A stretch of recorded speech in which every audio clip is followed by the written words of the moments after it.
Iaitu, okey.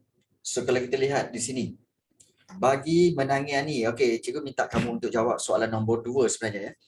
Okey, iaitu bagi menangani ancaman komunis, beberapa usaha telah diambil seperti penguatkuasaan undang-undang darurat. So jadi soalannya A, apakah langkah yang diambil oleh British dalam usaha menguatkuasakan undang-undang darurat? Okay, 10 markah. Jadi kita ingat lagi langkah-langkah diambil dalam usaha menguatkuasakan undang-undang seperti iaitu mengenakan hukuman berat kepada individu yang memiliki senjata, dan kemudian juga menggeledah rumah-rumah ataupun tempat-tempat yang mana disyaki adanya ancaman komunis, menggeledah rumah-rumah yang dikatakan ada kaitan dengan PKM ataupun komunis. Begitu juga kita kata undang-undang darurat mengharamkan parti-parti berhaluan kiri, seperti PKM, API, AWAS dan sebagainya. Itu antara langkah-langkah yang diambil untuk dalam usaha menguatkuasakan undang-undang. So 10 markah. Jadi kita akan tengok jawapan rakan-rakan kamu. Rakan-rakan kamu bagaimana jawapan mereka. Okey. So kita mulakan dengan jawapan daripada, kalau tak silap cikgu, iaitu daripada Sarina, betul? Ini Sarina punya kan? Okey. Okey, baik. Okey. Betul. Okey. Baik. So kalau kita lihat di sini jawapan bagi soalan nombor 2A, langkah, kita tengok 2A je dulu Langkah yang diambil oleh British dalam usaha menguatkuasakan undang-undang darurat adalah British berhak untuk menahan sesiapa sahaja yang disyaki terlibat dalam pergerakan komunis tanpa sebarang perbicaraan. 1. Selain itu, pihak berkuasa boleh juga mengenakan hukuman berat kepada sesiapa sahaja yang membantu komunis. 2. Seterusnya, mengetatkan undang-undang senjata api dengan mengenakan hukuman mati terhadap mereka yang membawa senjata api dan bala tupan. 3. Di samping itu, menggeledah rumah kediaman, memagar kampung, mengadakan perintah berkurung. Itu 5. Selanjutnya, mewujudkan kampung baru dan memindahkan serta menempatkan penduduk tambahan pula. Selanjutnya tu, mewujudkan kampung baru. Ingat, kampung baru bukan undang-undang darurat. Kampung baru adalah rancangan BRICS. Rancangan BRICS ya. Kemudian yang itu tidak diterima sebagai jawapan. Mengharamkan PKM dan parti politik berfahaman radikal. 6. Antaranya termasuklah AWAS, Ikatan, 7. Dan akhir sekali menangkap pemimpin gerakan radikal. Seperti Ahmad Bustamam, baik. Haji Abu Bakar Al-Bakir dan juga Khatijah Siddiq. Baik. Untuk soalan ini, kamu, Sarina telah memperoleh sebanyak 9 markah. Daripada 10, 9 markah. So banyak poin yang kamu telah berikan. Beserta contoh. Contoh pun diterima sebagai 1 markah. Itu contoh jawapan yang kamu perlu berikan kepada rakan-rakan yang lain. Sila tengok tu ya. Baik. Dan kita tengok seorang lagi kawan kita, iaitu yang telah menjawab soalan, iaitu Wan kat sini. Baik. So bagaimanakah dia menjawab soalan ini? Kita lihat di sini. Apakah langkah yang diambil oleh British dalam usaha menguatkuasakan undang-undang darurat? Langkah yang diambil, ayat dia, langkah yang diambil oleh British dalam usaha menguatkuasakan undang-undang darurat adalah menahan sesiapa sahaja disyaki terlibat dalam pergerakan komunis tanpa sebarang perbicaraan. 1. Mengetatkan undang-undang senjata api dengan mengenakan hukuman mati terhadap mereka yang membawa senjata api dan bala tupan. 2. Selain itu, mengharamkan PKM dan parti politik berfahaman radikal. 3. Contohnya seperti Ikatan Pembela Tanah Air, Pemuda Radikal Melayu dan Hizbul Muslimin. 4. Selain daripada itu, British juga mengenakan hukuman berat kepada sesiapa sahaja yang membantu komunis. 5. Dan yang ke-6, menggeledah rumah kediaman, memagar kampung, mengadakan perintah berkurung, mewujudkan kampung baru dan memindahkan serta menempatkan penduduk. Ada juga 7. dan menangkap pemimpin gerakan radikal seperti Ahmad Mustamam, Isa Haji Muhammad dan lain-lain 8. Okey. Baik.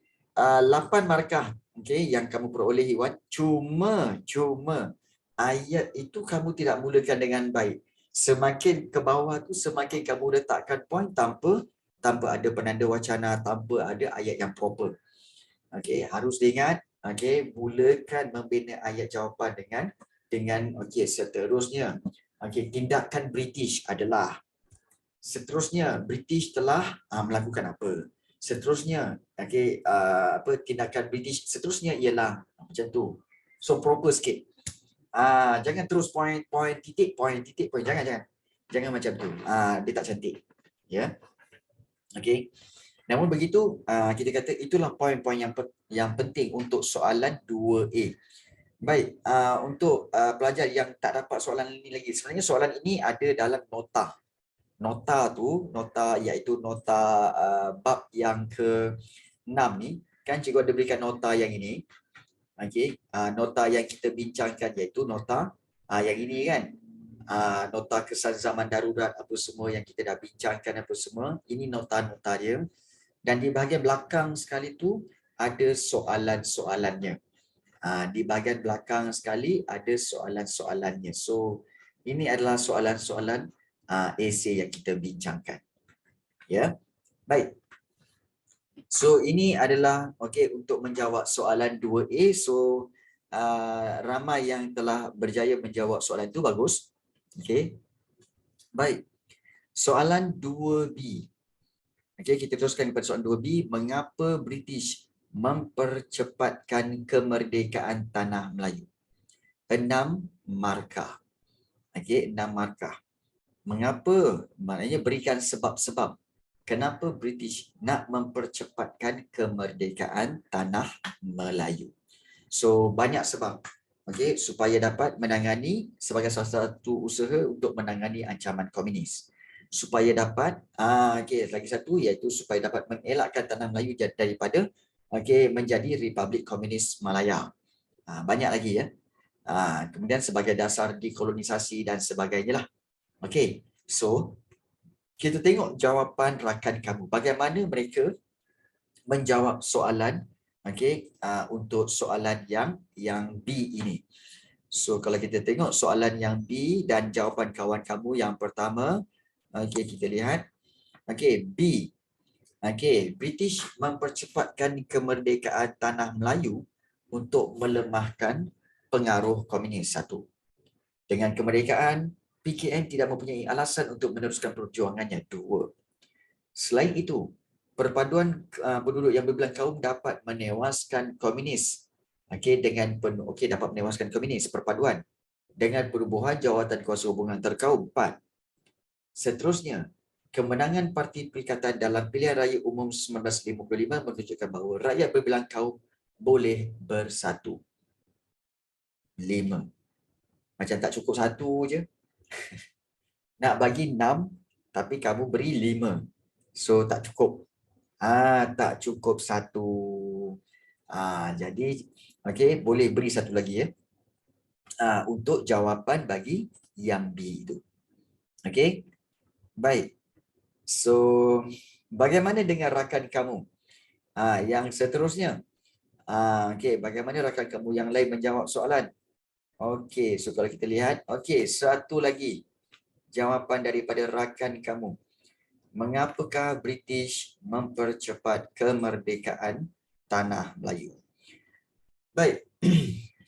So, kita lihat British mempercepatkan kemerdekaan tanah Melayu kerana British sedar pihaknya pertama tidak dapat menamatkan darurat ini melalui strategi ketenteraan. Jadi penubuhan jawatan kuasa hubungan antara kaum meningkatkan kesedaran politik dalam kalangan pemimpin kaum bahawa mereka boleh berkongsi kepentingan dan hal tujuan sama melalui penubuhan Parti Perikatan.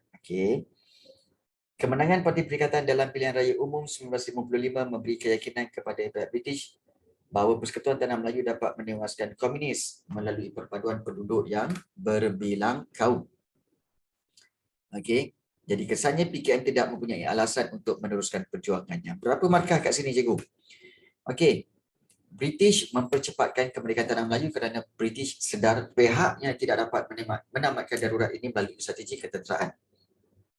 Boleh diterima? Boleh. Okey. Jadi, penubuhan jawatan kuasa hubungan antara kaum meningkatkan kesedaran politik dalam kalangan pemimpin kaum. Jawatan kuasa hubungan antara kaum meningkatkan kesedaran politik, maka mereka boleh berkongsi kepentingan dan hal tujuan sama melalui penubuhan parti perikatan. 3. Kemenangan Parti Perikatan dalam pilihan raya umum 1955 memberi keyakinan kepada British bahawa Persekutuan Tanah Melayu dapat menewaskan komunis. 4. Melalui perpaduan penduduk yang berbilang kaum, kesannya PKM tidak mempunyai alasan untuk meneruskan perjuangannya. So, cikgu rasa kalau cikgu kira ianya adalah still 5 markah daripada 6 markah yang nak diberi. Okey. Okey. Jadi masih tak cukup lagi. Okey, masih tak cukup satu lagi. Okey, fakta. Okey, jadi sebab soalan nak memberi 6 markah. Okey, jadi perlu untuk kamu berikan secukupnya. Okey. Baik. Kemudian kita tengok soalan yang C. Soalan yang C, ini soalan kebat. Pada pendapat anda, bagaimanakah generasi muda pada hari ini dapat membentuk sebuah negara dan bangsa Malaysia yang maju? 4 markah je. Bagaimana generasi? How? Apakah langkah-langkah? Apakah cara-cara generasi muda pada hari ini dapat membentuk sebuah negara dan bangsa Malaysia yang maju? So, 4 markah. So, kita lihat jawapan yang kawan kamu telah berikan. Okey, iaitu kalau kita lihat jawapan rakan kamu seperti ini. Okey. Baik. Kita tengok yang ini. Okey, pada pendapat saya yang C, generasi muda pada hari ini dapat membentuk sebuah negara dan bangsa Malaysia yang maju dengan mengukuhkan perpaduan kaum. 1. Agar masyarakat dapat hidup bertoleransi dan bekerjasama antara satu sama lain. Betul. 2. Selain itu, menghayati prinsip rukun negara seperti taat dan setia kepada raja dan negara, serta menghormati undang-undang negara. Jadi, di situ cukup tak 4 markah? Ya, cukup untuk 4 markah, Serena. Bagus. Okey. Jadi, berjaya kamu jawab soalan ini dengan jayanya, so dapat 4 markah bagi jawapan soalan C. Baik. Bagaimana dengan rakan kita seorang lagi? Okey. So, ini jawapan kawan kita seorang lagi. Pada pendapat saya, generasi muda pada hari ini dapat membentuk sebuah negara dan bangsa Malaysia yang maju adalah dengan cara mereka perlu bekerja sama antara satu sama lain dan hormat menghormati. Selain itu, tidak membahaskan isu-isu perkauman dan sensitif. Ini kerana Malaysia dihuni oleh pelbagai kaum dan bangsa. Okey, baik. Generasi muda juga perlu sentiasa mematuhi undang-undang supaya dapat mendisiplinkan diri. Kemudian mereka perlu mewujudkan politik yang stabil supaya negara menjadi lebih aman dan ekonomi negara dapat dipesatkan. Jadi, untuk fakta-fakta ini, cikgu boleh berikan full mark 4 markah. Okey, 4 markah untuk kamu semualah. Okey, untuk yang dapat menjawab soalan itu 4 markah. So basically soalan-soalan itu senang sebenarnya. Okey, senang sebenarnya, tapi ramai yang tak dapat menjawab. Ramai yang bukan tak dapat jawab pun, ramai yang tak hantar sebenarnya. Mana pergi? Okey, lupa. Ada yang kata lupa, alamak lupalah cikgu. Faham. Okey, sibuk dengan apa? Dengan tugasan-tugasan harian kan? Faham. GC Form 4 ni soalan-soalan tu tak ada. Boleh Nurul Hidayah. Okey, boleh. Nurul Hidayah, kamu tak ada dalam grup WhatsApp Form 4 ke? Ada kan dalam grup WhatsApp Form 4? Okey, rasanya kamu ada dalam grup WhatsApp Form 4 kan? Jadi kalau dalam grup WhatsApp Form 4 tu rasanya kamu boleh jawab. Boleh dapat sebenarnya dapat semua nota dan bahan-bahan. Mesej-mesej dalam phone dah hilang. Oh ya ke? Okey. Baik, tak apa. Okey. Baik, kamu semua dah ni ke? Dah apa melalui ni ke? Hari report card di mana mak bapa kamu, apa ibu bapa kamu telah pun datang ke sekolah untuk mengambil report card dan review kamu, guru-guru kamu dah jumpa. Dah eh. Dah buat dah. Oh, bulan depan belum lagi ya. Semalam. Okey, macam mana? Okey. Review mak ayah kamu? Okey. Okey, baik Alif. Okey, Falisha Azhara macam mana? Review mak kamu okey? Sejarah okey je. Alhamdulillah, bagus. Okey. Bagus, alhamdulillah. Admaths lah, sama. Okey. Macam anak cikgu lah. Anak cikgu form 5 tahun ni. Okey. Dia okey, dia telah pun okey, dia tunjukkan inilah result dia. Okey. Ini result dia. So dia pada problem pada Admaths lah. Matematik tambahan.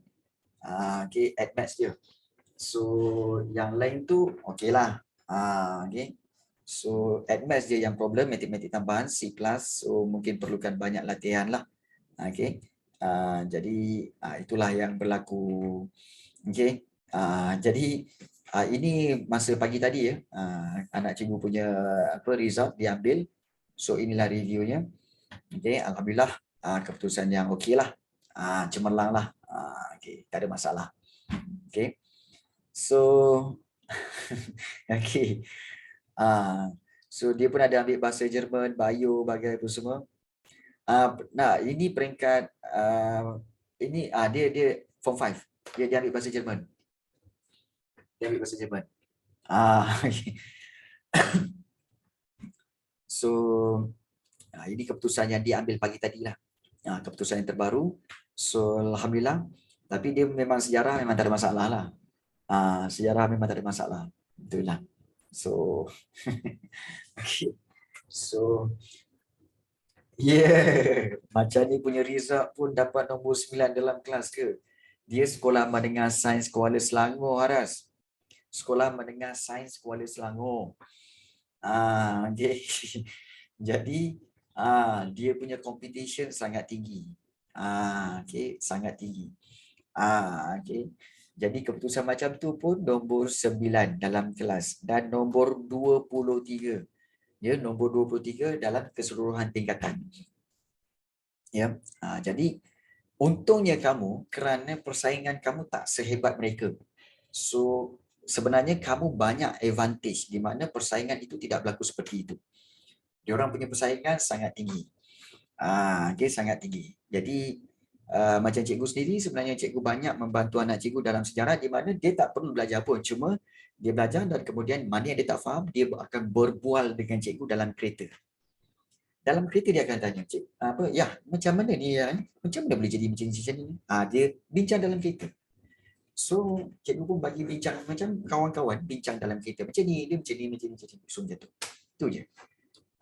Jadi, cikgu bahasa Jerman ke? Tak ada.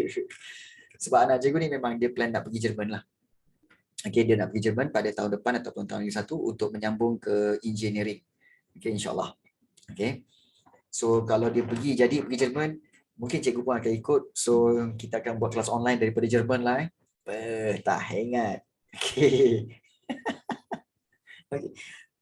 Angan-angan dulu. Angan-angan free ya. Angan-angan tak salah. Angan-angan tu free. Okay. Baik. Saya ikut sekali. Suka tingkau je kan. Okay. Baik. So, okay, itulah berkaitan dengan soalan-soalan yang telah kita bincangkan dan ramai yang tak buat. Tapi tak apa. Okay. So, adakah kita nak terus kepada bab yang baharu ataupun kamu nak kita buat latihan-latihan soalan objektif untuk bab yang ke-6 ni? Nak pergi bab baru. Okay, bab yang ke-7. Ataupun nak soalan. Kita vote. Cuba tulis. Latihan cikgu masih mantap. Okay. Okay, Alif. Tanya Alif kerana peningkatan markah sejarah kamu. Okay, bagus. Bab 7, best ke cikgu. Okey, bab 7 adalah usaha-usaha ke arah kemerdekaan, iaitu dengan jawatan kuasa hubungan antarkaum, sistem ahli. So dia agak dry jugalah. Okey, iaitu bagaimana kalau kita lihat tentang usaha-usaha ke arah kemerdekaan. Dry. Okey. Cuma nanti bab 8 mungkin okey sikit lah. Bab 8 okey sikit, iaitu pilihan raya. Okey, pilihan raya. Okey, baik. So, keputusan di tangan anda. Ingin kita buat latihan okey, daripada bab yang ke-6 tadi ataupun kita nak pergi kepada bab yang ke-7 iaitu usaha ke arah kemerdekaan. So, pilihan di tangan anda. So boleh tulis. Dan sebelum itu, bab 7 dah masuk kat sekolah ke belum? Bab 7 dah masuk kat sekolah belum? Belum lagi. Okey, belum. Okey, Hafizah, tahniah Hafizah, alhamdulillah baru masuk bab 5, baru nak poin 1. Okey, ramai yang belum Okey, baru masuk bab 5. Okey, satu persoalan lah nak tanya Okey, belum masuk bab 6 pun. Okey. Apa perasaan kamu bila kamu di sekolah, kamu dah belajar kat sini lebih awal. Kemudian bila kamu masuk sekolah kamu dan bila cikgu kamu ajar bab tu, bab 5, bab 6, kamu kan kata, aku dah belajar dah bab ni. So, bila cikgu kamu bagi soalan, kamu dengan senang hati boleh angkat tangan, cikgu saya tahu jawapan dia apa semua.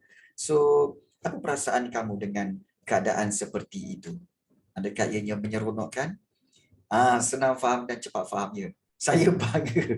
Apa yang kau nak bangga, Haras? Okey. Senang faham dan cepat faham. Ya, betul Sarif. Senang faham dan cepat faham. Sebab 2 kali belajar. Belajar di sini sekali dengan belajar di sekolah sekali. Jadi 2 kali belajar senang nak faham. Betul? Betul, lebih faham. Betul? Cikgu setuju yang itu.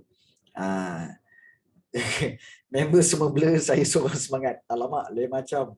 Ya betul. Kan?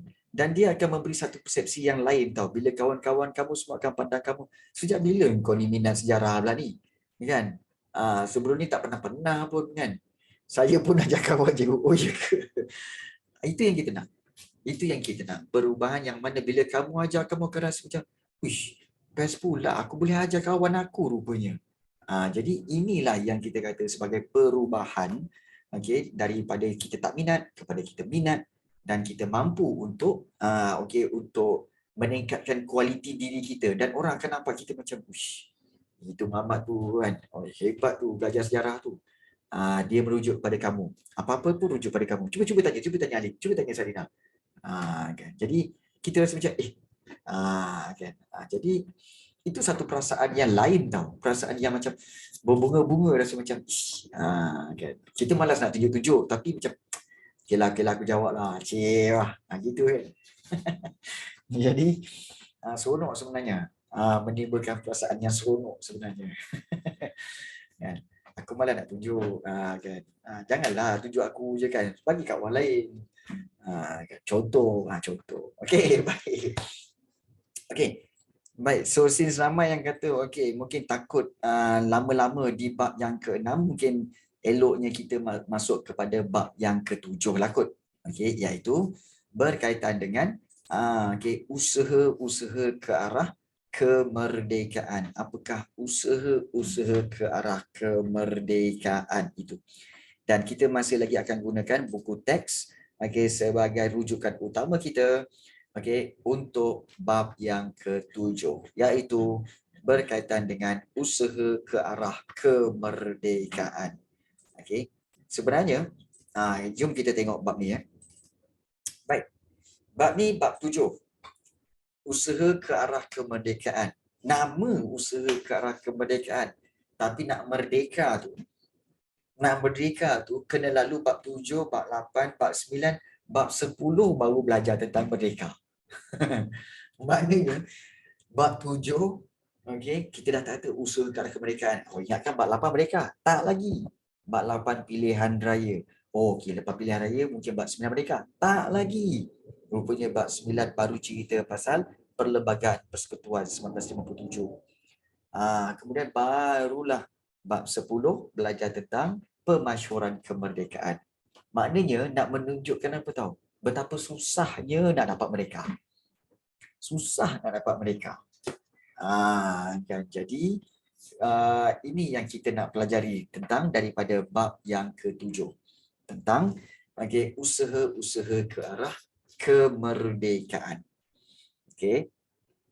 Baik. So kita akan masuk sedikit lah Okey, kita kata peringkat-peringkat awal bab 7 ni. Kita pun tak nak laju-laju. Okey, sebab kat sekolah kamu pun baru bab 5, baru bab 6 kan. So kita bergerak perlahan-lahan sikit tetapi kita betul-betul faham. Kita dapatkan kefahaman intipati bagi bab yang ke-7 ini. Okey. So kalau ada sebarang soalan, especially mungkin Tasha ke nak tanya, atau Wafi ke, atau Zarif ke, atau Arsya, Emilia nak tanya, tanya jangan korang ngantuk. Jangan ngantuk pula. Okey, baik.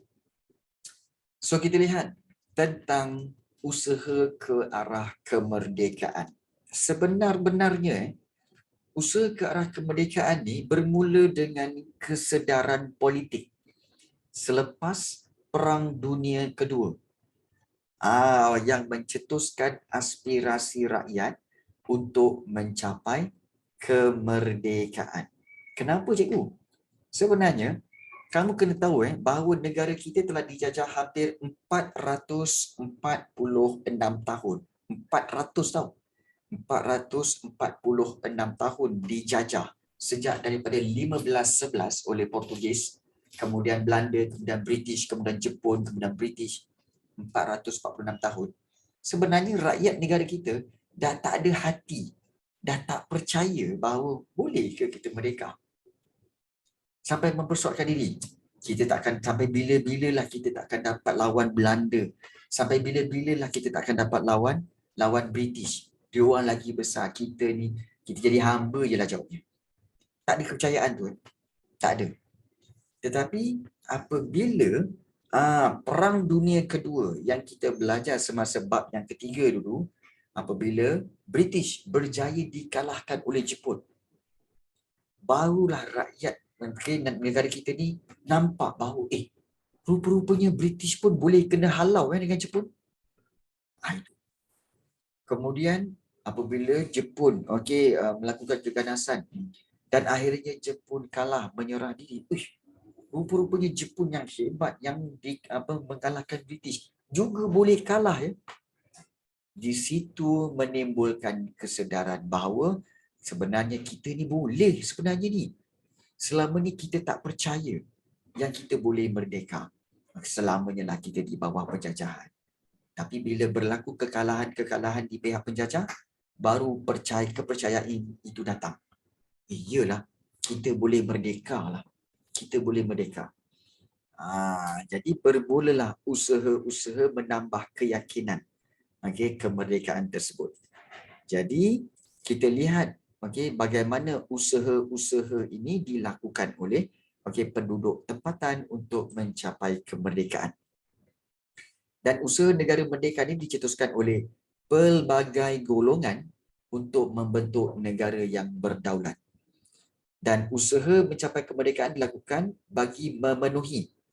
Kenapa nak mencapai kemerdekaan? Kenapa berusaha nak mencapai kemerdekaan Kerana nak memenuhi gesaan British. Baik, British menggesa bahawa perpaduan rakyat berbilang kaum dapat diwujudkan sebagai prasyarat untuk merdeka. Maksudnya apa ni cikgu? Maksudnya begini.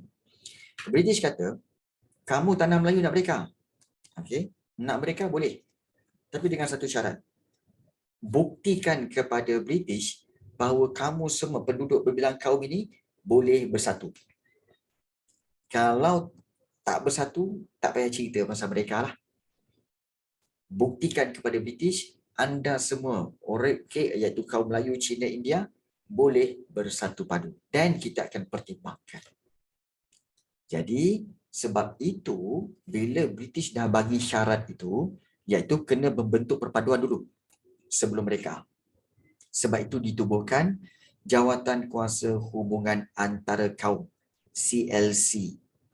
Kemudian pembentukan sistem ahli dan sistem pendidikan kebangsaan serta kerjasama parti politik dilakukan sebagai usaha ke arah kemerdekaan. Maknanya, CLC, sistem ahli, sistem pendidikan kebangsaan kerjasama parti politik. Inilah usaha-usaha nak tunjuk kepada British. Nampak tak? Kami dah bersatu padu. Ni CLC, kami bekerjasama bincang ni. Bincang. Kemudian sistem ahli, nampak tak? Kami nak belajar pentadbiran secara bersama-sama. Nampak tak sistem pendidikan kebangsaan ni? Kami akan gunakan pendidikan kebangsaan ni untuk seluruh sekolah-sekolah. Sekolah Melayu, sekolah Cina, sekolah India, semua belajar benda yang sama. Dan tunjukkan, nampak tak kerjasama parti politik ni? MCA, MIC dan UMNO bersatu di bawah parti perikatan. Ini kami nak buktikan, inilah dia. Kami telah membuktikan bahawa kami boleh bersatu padu. Jadi inilah usaha-usaha ke arah kemerdekaan. Maknanya buktikan perpaduan kaum dapat diwujudkan. Baik.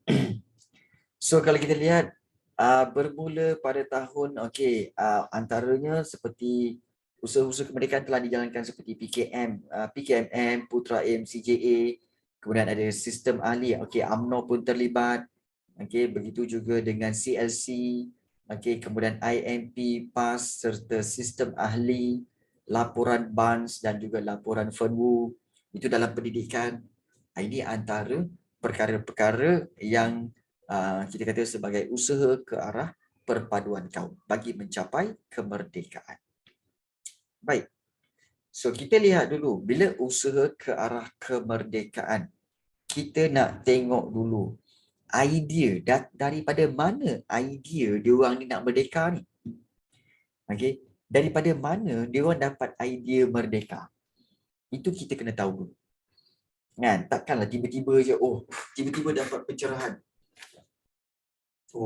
British telah dikalahkan oleh Jepun. Sekarang Jepun telah dikalahkan oleh tentera berikat. Tentera bersekutu. Dan sekarang kita nak merdeka lah. Tiba-tiba datang idea tu. Tidak. Dia mesti ada sesuatu yang telah mencetuskan idea untuk merdeka. Apakah idea itu? Jom kita tengok. Baik. So kalau kita lihat latar belakang idea negara merdeka. Perkembangan politik antarabangsa. Politik antarabangsa dan serantau telah mempengaruhi gelombang politik di negara kita. Jadi, bila ada perkembangan politik serantau seperti politik di Indonesia. Indonesia ingat pada tahun-tahun ini Indonesia dah pun merdeka, iaitu pada tahun 1945. Awal lagi dah merdeka. So, itu telah membantu orang-orang tempatan untuk fikir kami pun nak merdeka jugalah. You see? Jadi, kesedaran politik yang tumbuh di serata tempat mencetuskan idea negara merdeka. Baik. Dan idea negara merdeka sebenarnya telah wujud sejak tahun 1938 lagi. 1938 lagi. Iaitu daripada Kesatuan Melayu Muda, KMM. Pimpinan Ibrahim Haji Yaakob.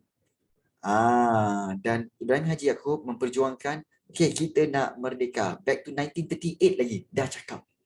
Kita nak merdekakan tanah Melayu. Iaitu dengan cara apa? Konsep Melayu Raya. Melayu Raya.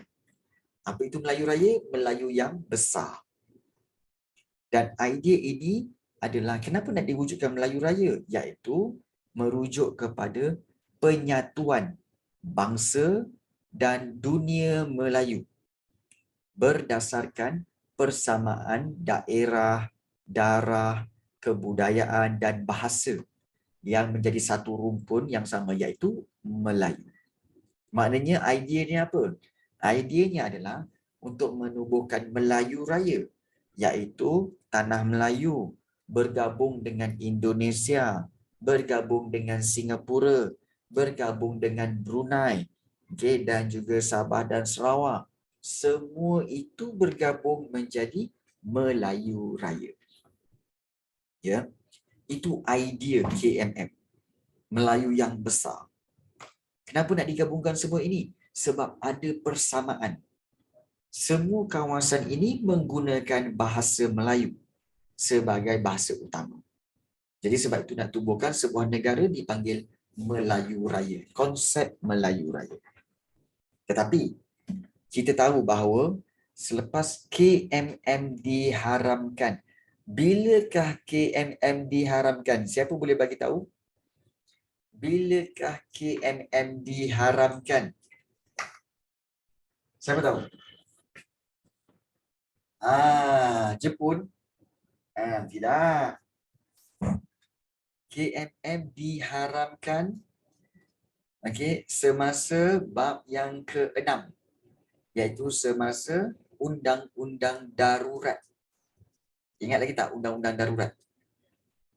Undang-undang darurat tu, KMM sebenarnya telah diharamkan sebab KMM ialah salah satu parti berhaluan kiri. KMM ialah parti berhaluan kiri.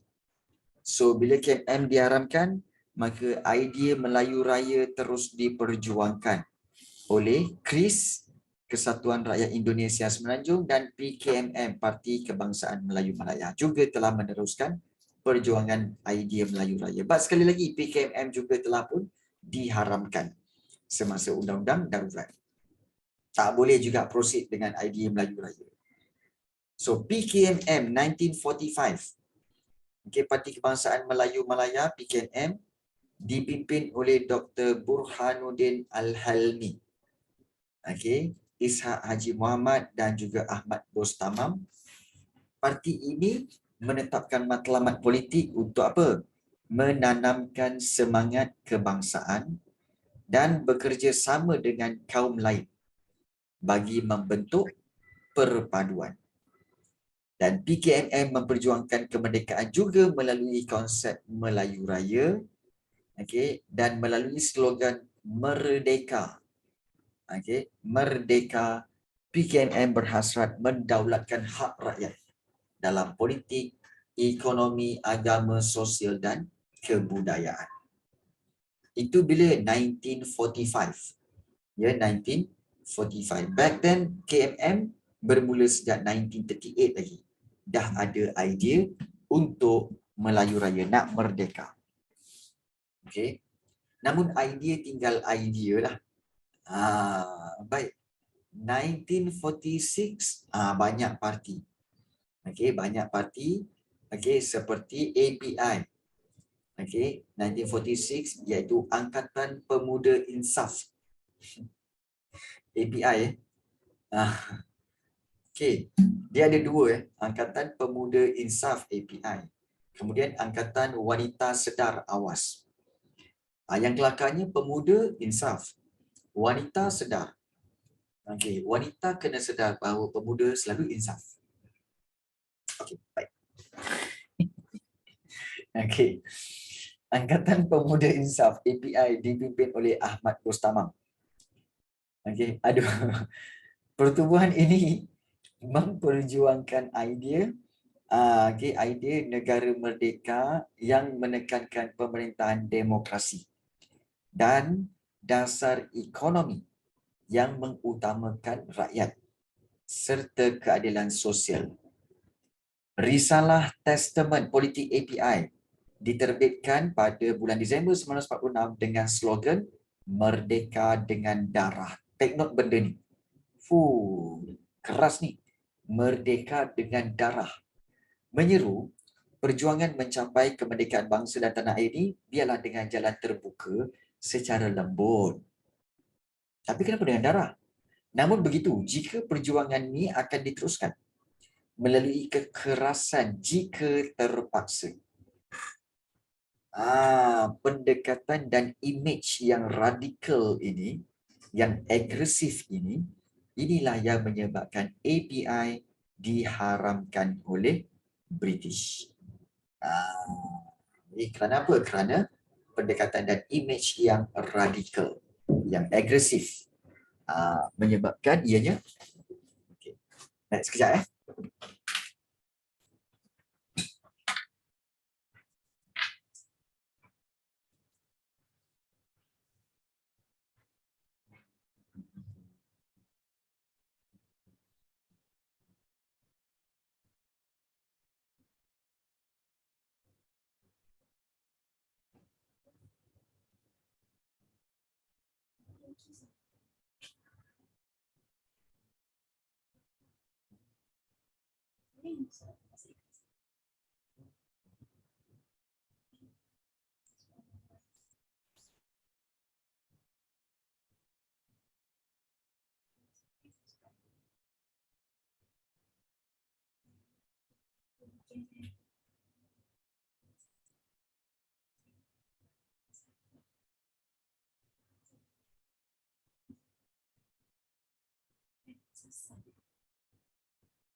Hmm.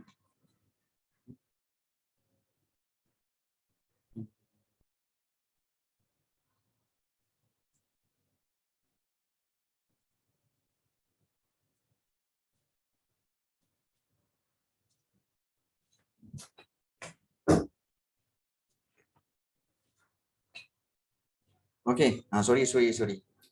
Ada urusan keluarga sedikit lah. Baik, minta maaf. Okey, kita tengok tentang soalan. Okey. Soalan ada bertanya. Okey, apa itu radikal? Cikgu, radikal tu macam mana? Radikal tu sebenarnya adalah agresif. Maksudnya di sini dia macam tindakan yang dilakukan adalah tindakan yang berlaku secara kekerasan. Okey. Mungkin orang lain kalau penentangan itu berlaku ganas. Bukan ganas lah, keras. Dia tak ganas sampai ke tahap bersenjata tu, tapi dia kekerasan sehingga tidak ada diplomasi.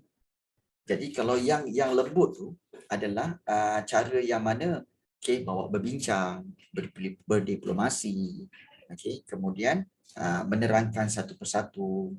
Tetapi kalau macam API yang kita tengok API iaitu Angkatan Pemuda Insaf ni, dia kata kalau kita gunakan cara lembut ni tapi kalau tak berjalan kita akan terpaksa melakukan kekerasan. So kekerasan tu dari sudut apa? Mungkin demonstrasi. Mungkin juga mogok. Mogok. Jadi itu adalah dikatakan sebagai tindakan yang radikal. Dan boleh radikal tu dia boleh sampai ke tahap bersenjata, ke tahap menggunakan senjata untuk mencapai matlamat. Jadi itu dikatakan sebagai radikal lah. Dan mungkin kalau di peringkat sekolah pun ada juga kot. Guru-guru kamu yang mungkin radikal di mana apabila dia nak sesuatu tu dipenuhi, contohnya untuk memohon bagi membawa budak-budak pergi ke rombongan ke ataupun untuk membawa pelajar-pelajar untuk menyertai pertandingan ni tapi tak dapat kebenaran daripada pengetua. So ada guru-guru yang radikal sanggup pergi naik ke atas, jumpa pengetua sendiri, buat surat dan pergi jumpa PPD apa semua. Dia guna kita kata sebagai tindakan yang agresif untuk mencapai matlamat. Tu kita kata sebagai agak radikal lah. Radikal ya. Jadi